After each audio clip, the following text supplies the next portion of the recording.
Hello and welcome to the Property Duo today. Mike, you and I are back in the studio and we haven't got Dave with us today, unfortunately, but we've decided to take the opportunity to unpack the PIPA, Property Investment Professionals of Australia, investment sentiment survey. And annually they do this. And this year we had just shy of 2,000 respondents that participated. So we got some really good, juicy information. But you and I are kind of flying the PIPA flag today, which is appropriate, I think. We've had our national conference and it was awesome. And you and I are on the board of PIPA. So, yeah, it's been lovely. If we're going to chop Dave out of a topic, I guess today was the day, wasn't it? Well, yeah, I mean, to be fair, we haven't chopped him, No. but yeah, I mean, you and I have been on the board for a little while, and yes, of course, at the time of recording, we're sort of fresh from the conference the end of last week, and that was quite amazing. It was a really stacked field of presenters, and a couple of the things that maybe people be interested to hear is that don't get too excited about interest rate cuts in 2025. As recent as a month ago, they were predicting 4. It's now only 2. And there was also a comment made by an economist saying that in future there's modelling that says 1 in 5 properties will be uninsurable. So perhaps that's another episode where we can kind of talk about that as an issue, and the areas around the country that have exposure to bushfire, flood zones, cyclones. That's going to be a real consideration for not just the price of your premium, but whether you might be in a situation where you can't actually even get insurance, which is way too much exposure risk sort of reward ratio for me. It's frightening, isn't it? I get really nervous about insurance, and of course, it's been one of the most rapidly rising expenses, and it's contributed significantly to our inflation woes as well. Yeah, 100%.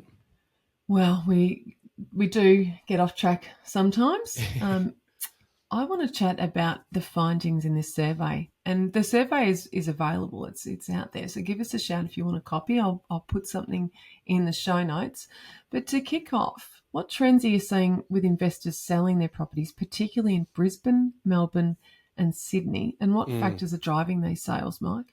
This is a really interesting question because it's probably not something that was a big topic of conversation a few years ago, but for me, it really started with Queensland because they were the first state to introduce quite an arduous change to their system. I mean, you could argue Victoria's minimum standards legislation qualifies, but at least they were the first one pulling the trigger on the land tax. Now, ultimately, that was repealed, but we know from the data, well, from our own data, we saw less investor transactions, and from data like PropTrack saying that investors were selling. So the trends in the survey saw that in Brisbane, 26% more investors were selling properties. Melbourne was 21.7 and Sydney was 14.9 as an increase. So the key drivers were rising compliance costs, which I mentioned with things like minimum standards, unfavourable government policies. Obviously, I just referenced the land tax in Queensland and Victoria. Of course, Queensland was repealed, but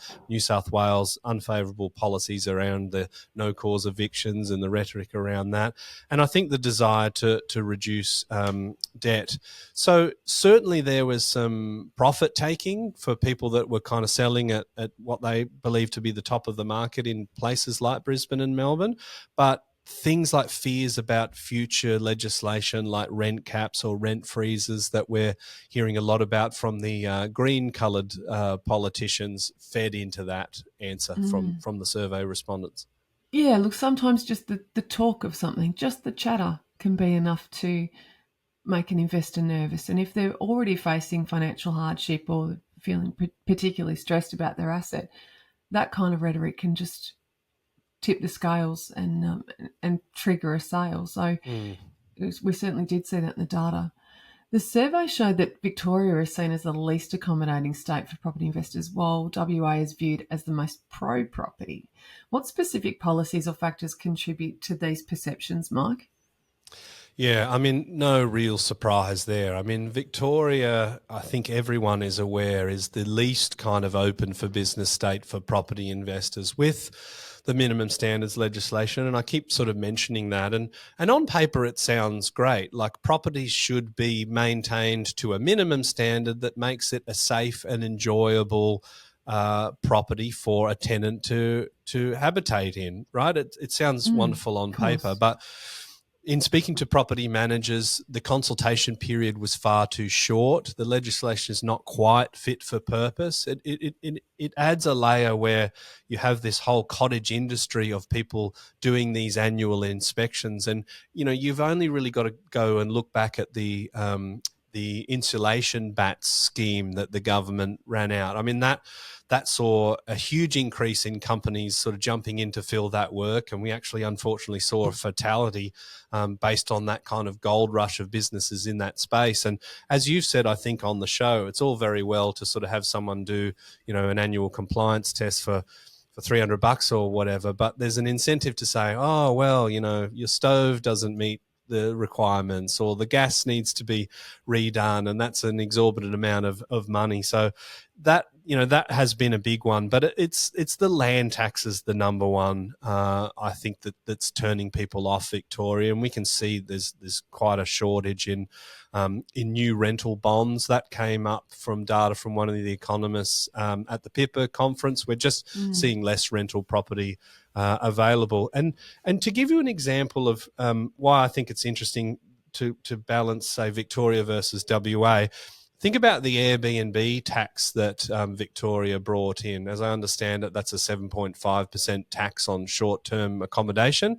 Yeah. WA saw the same issue. They want Airbnb properties to be brought back onto the long-term rental market, because we are in a housing affordability crisis from a rental point of view. Victoria put in the tax. WA actually said, well, we'll give you a 10K bonus if you take your Airbnb and put it on the long-term market. So a very interesting insight into the carrot versus the stick stuff. Very much so. Yeah, classic carrot and stick story. And I think, and that's, for me, that's evidence of the approach that each state is taking to the problem. And Victoria has just got the hammer of Thor out, whereas WA is like, well, how do we motivate people to do behaviours that are actually beneficial to the problems we're trying to solve? Yeah, well, good point. Something there to learn from WA. With a significant portion of investors experiencing cash flow shortfalls due to rising interest rates and compliance costs, how sustainable do you think the current environment is for investors?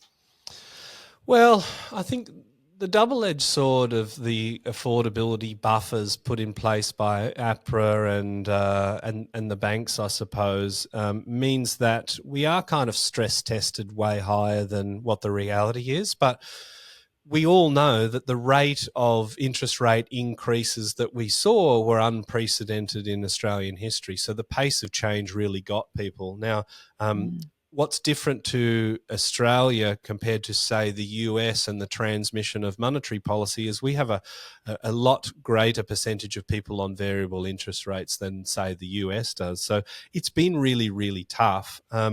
Where the survey showed that over 10% were facing cash flow shortfalls and another 42.7% having tight cash flows. So, I mean, the sustainability speaks to, well, what is the expectation for rents? Now, rents are rising, but the pace of that rise is slowing quite rapidly.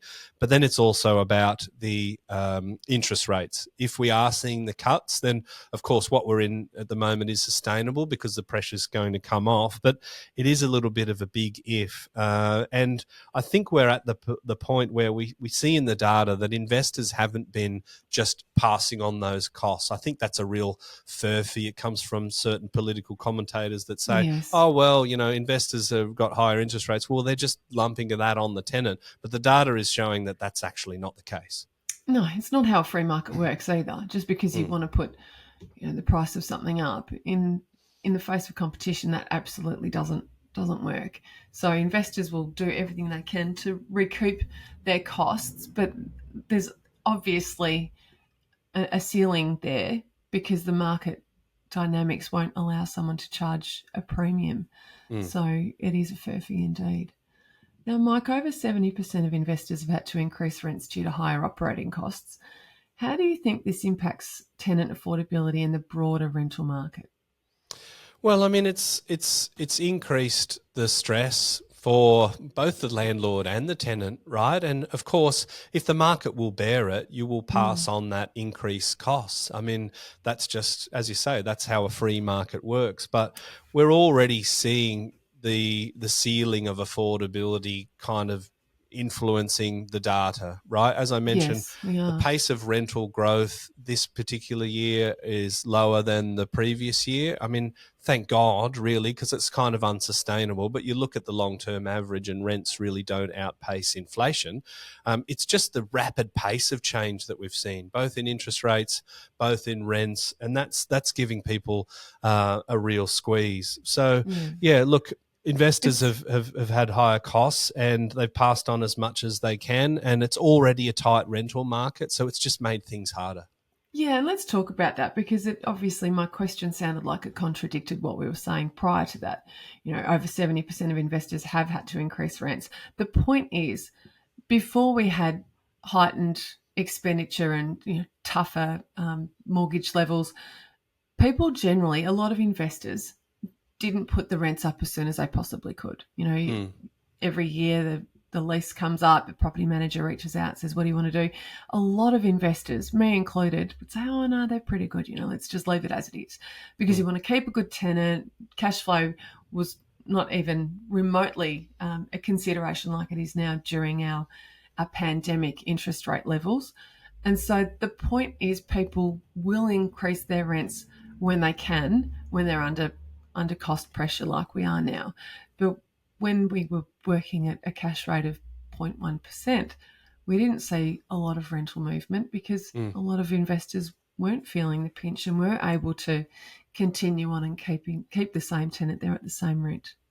Yeah, and if you ignore capital growth, because plenty of investors have made a killing in capital growth, sort of since the pandemic, it begs the question. Over 70% have had to increase the rents. Well, why not 100%? Because everyone's costs have gone up. Really, like maybe you're still on a 5-year fixed term and it's expiring shortly, but everything, Yeah. whether that be the landlord insurance or the property management fees, everyone's seen an increase. This has probably been the hardest time to exist as a landlord from a cash flow point of view for quite some time, yet Yes. still only 70% have increased rent. And then I think that speaks to exactly what you're saying, is that people don't look to just go straight to market. They think about, well, this person's been in there for a good amount of time, they've never been in arrears, they're easy to work with, and that has a value. And that's why not everyone is upping the rent.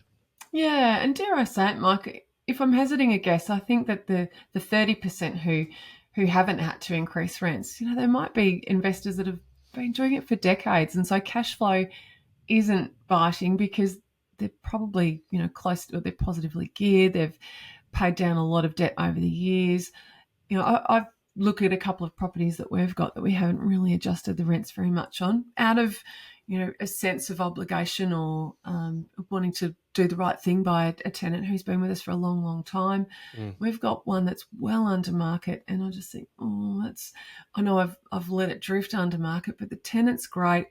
We do have to do some maintenance work on that property. I'm reluctant to um, to do significant works and displace that tenant. And we've mm, just got to keep doing lots of little jobs where we can and when we can, as the tenant allows us. But there are definitely landlords in that position who have held property for a couple of decades or more, and they're not feeling that they necessarily want to put the rent mm. up, and the interest rate isn't really impacting them because they've been able to clear so much of the debt.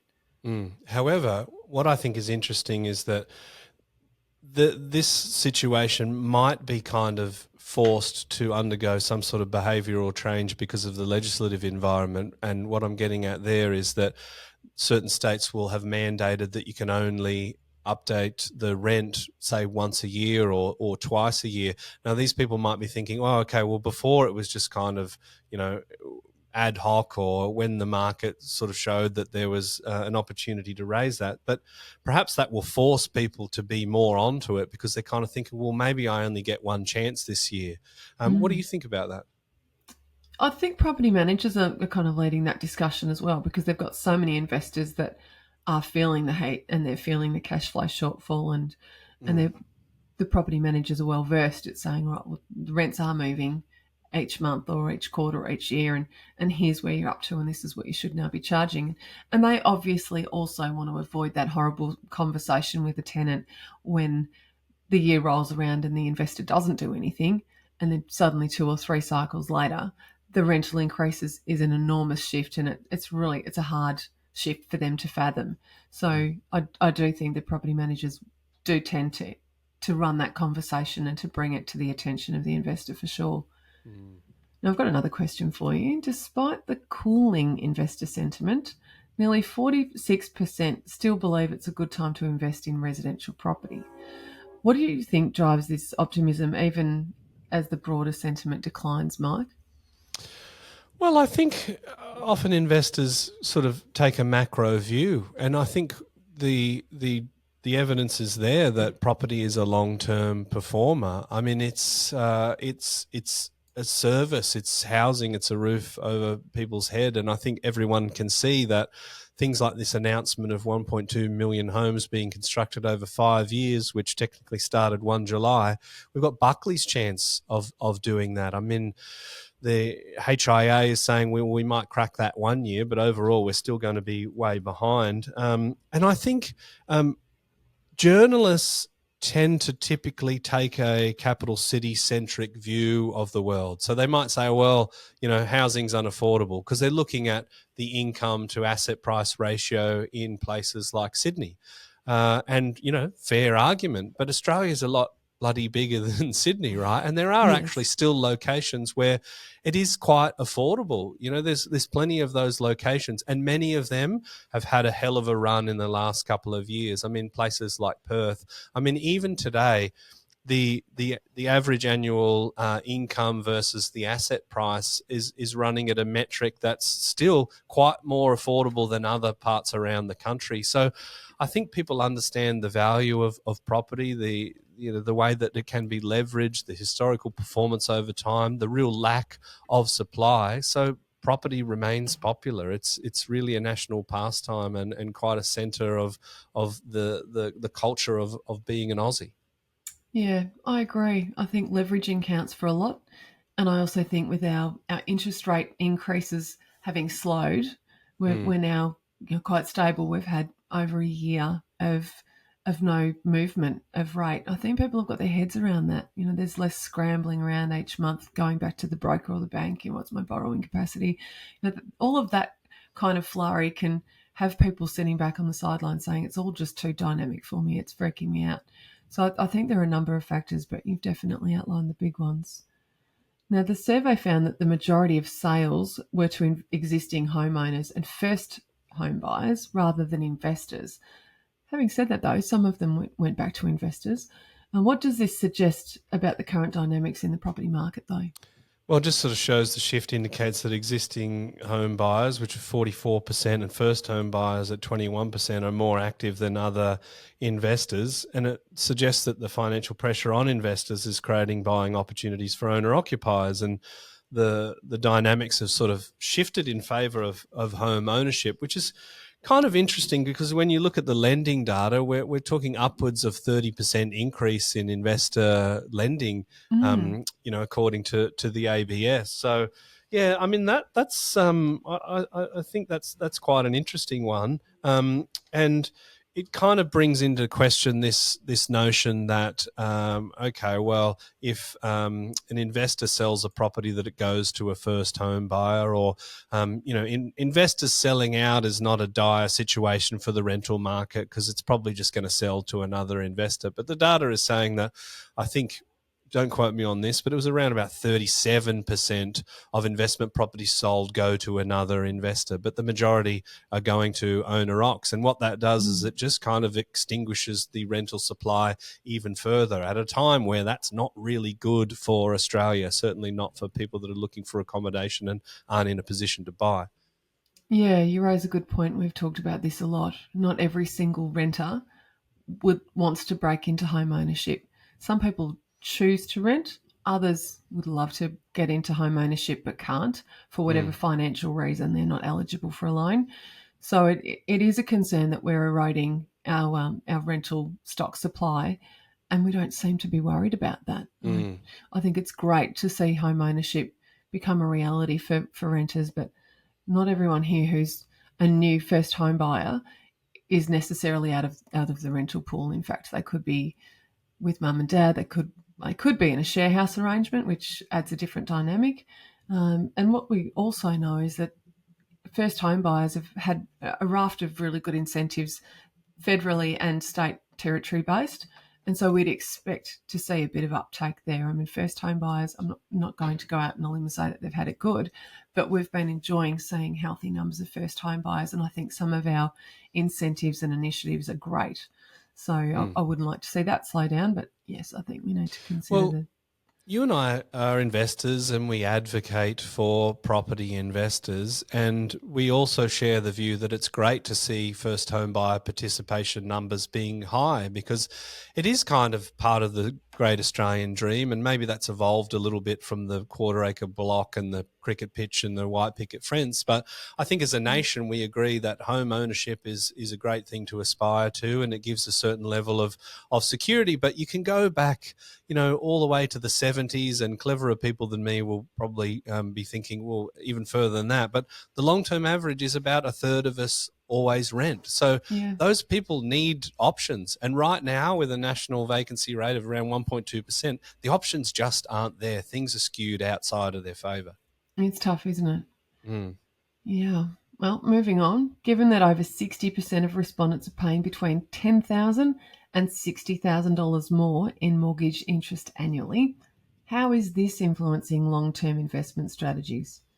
Yeah, well, I mean, it's a lot to take on, and that just literally can't be passed on. $10,000 a year is really even too much to pass on to a tenant, and the market just can't necessarily bear that. You can't have a place that's on for $650 a week and then suddenly make it $2,000 a week. Like it will stay vacant, even though there's so much demand.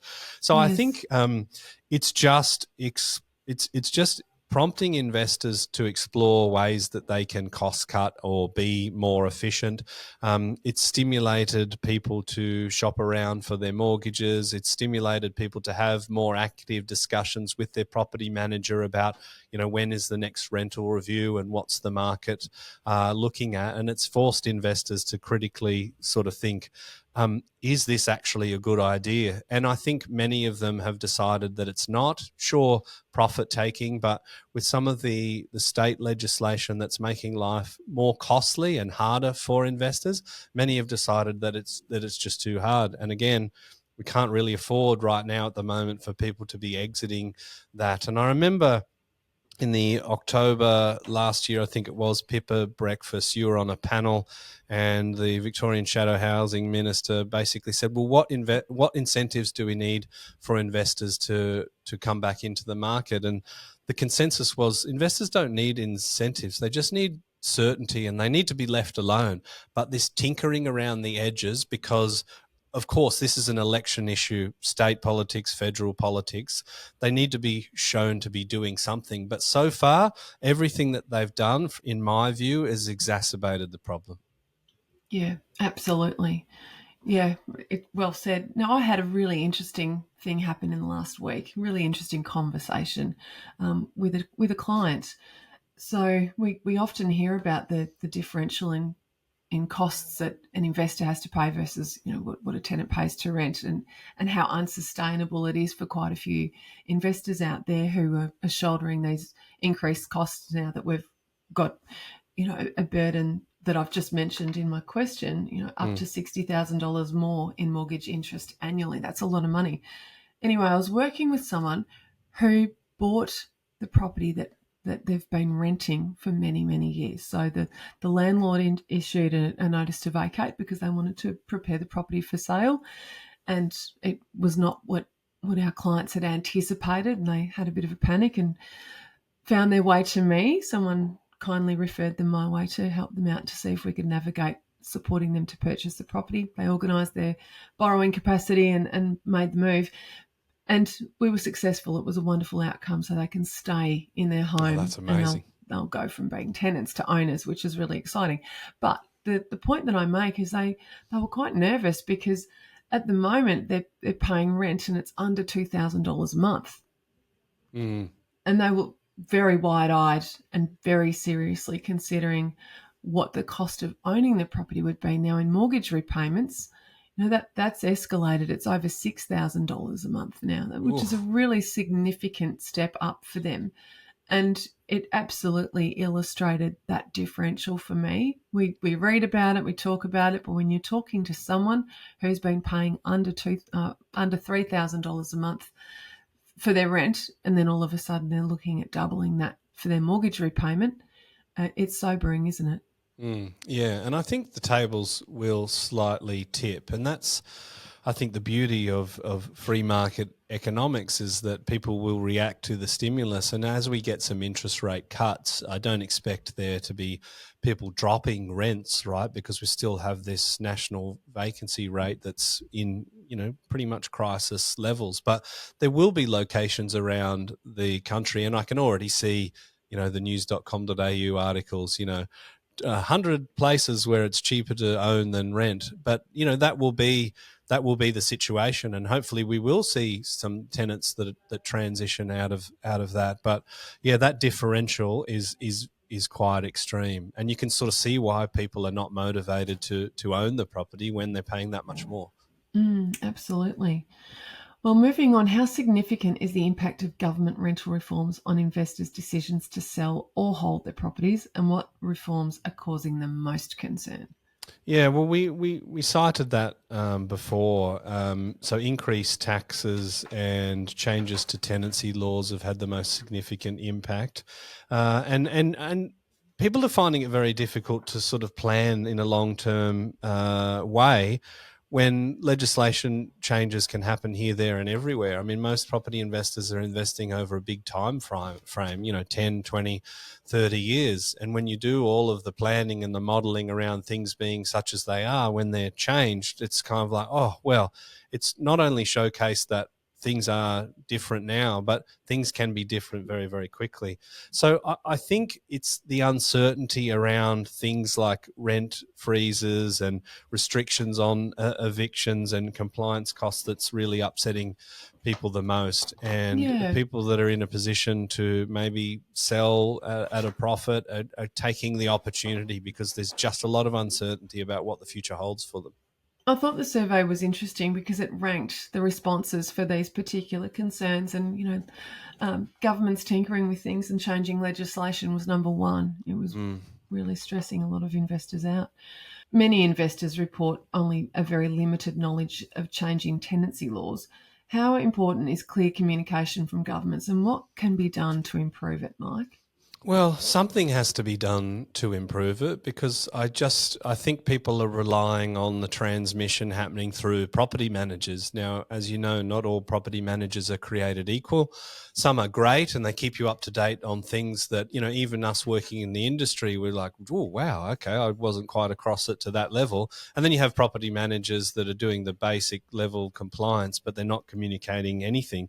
So it is really crucial. And I think it's important that as property investors, we understand what's going on, because eventually we'll go to the polling booth and we might decide that some of the proposals or the changes just aren't really in our interest, or even more broadly in the interest of the economy and the property market itself. But yeah, 55% of investors have said they only have limited knowledge of changing laws, and 10% received no direct information. So I'm pretty sure that the government has the data on where these investment properties are and who they're owned by. So there should be a way to send that information out, because as I mentioned, there's good and there's bad property managers. There's also a significant percentage of people that self-manage as well. And where are they getting that information from? Look, I think this is a really critical point. I've talked to a lot of property managers. In fact, I interviewed a great property manager at the PIPA Mm, conference, and it's upsetting to hear that legislation is announced and enforced, and they don't have a lot of time to learn about these things and to adopt a new strategy. It's just kind of put on them.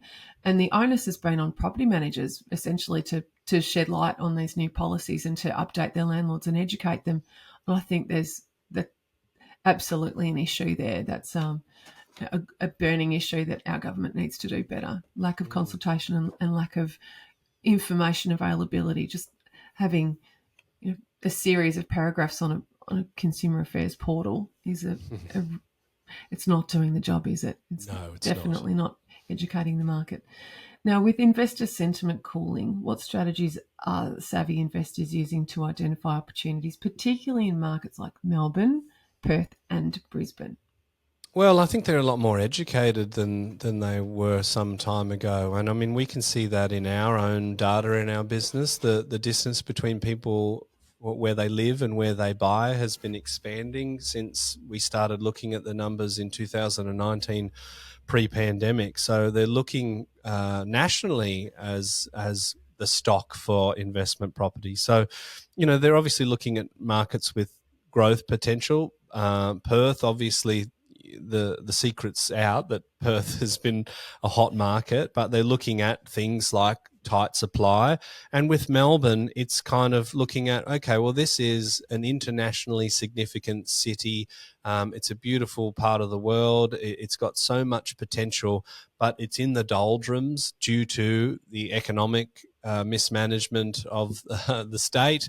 And of course, these arduous tenancy changes and tax changes that have really hit the market quite hard. So there's an aspect of, all right, well, Melbourne used to be in third position after Sydney and Canberra from a median point of view. Now it's a mid-packer, but the long-term fundamentals are positive. So people are certainly zeroing in on those opportunities and looking sort of like what's the next Perth, or at the very least, where can we expect a mean reversion and ride that wave to the best of our ability.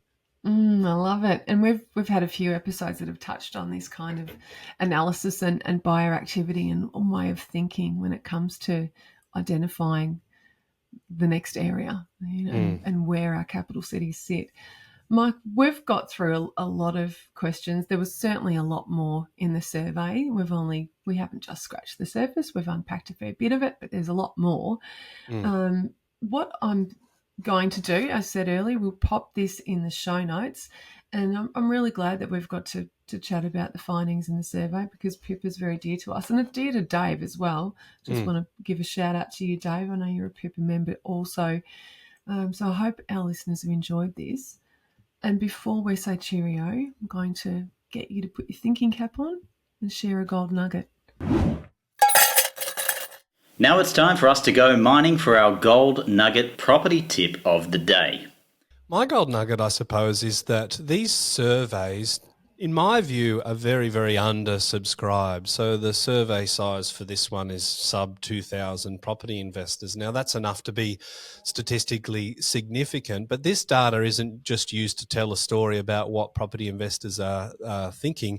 It's the basis for consultation to governments, to industry bodies to say, look, this is what's happening in the marketplace, and some of these policies that you're considering or that you've legislated are impacting markets and are impacting rental affordability and vacancy rates. So I'd encourage people to have a look at this survey. As you say, it'll be in the show notes, but it'll come around again next year, and look for opportunities to participate, because without sharing your voice, you're not going to be heard, and that has implications for policy. So we want as many investors as we can participating with that. I love it. On a similar note, I want to thank the investors that went to the bother of filling out this survey. It didn't take ages and ages, but it was a few minutes, and there were lots of questions. I was really proud to input some of my findings and my thoughts. It's not all just sentiment. I know it's called a sentiment survey, but there were some very specific questions around what has happened and what have you done, what decisions have you made, what sales have you triggered. So we got some really great data, and Nicola and the team did an amazing job documenting it all into the paper that exists today. And what I will say to the investors that have participated is this has given us something to not just go to the media with, but to go to government with and to talk to various industry groups and to have a voice, because I think it's really important while we look after our tenants, we also look after our landlords. This has to be a symbiotic relationship. And with investors not feeling like they've got a voice or they're getting an even fair deal, we are losing investors, and hence we're losing rental stock. And, we're at a position where it's already hurting a lot of people that some of these reforms have been designed to protect. And I sadly don't see it getting better in a hurry until we start looking objectively at the entire ecosystem and not just the tenants' rights. Absolutely. I couldn't agree more. Well, it's been a pleasure catching up with you, and we've missed Dave, and we'll look forward to the trio all being together in the next step. Yeah, the trio is where the magic happens, but I've had plenty of fun. So, see you next week. I'll see you soon, Mike.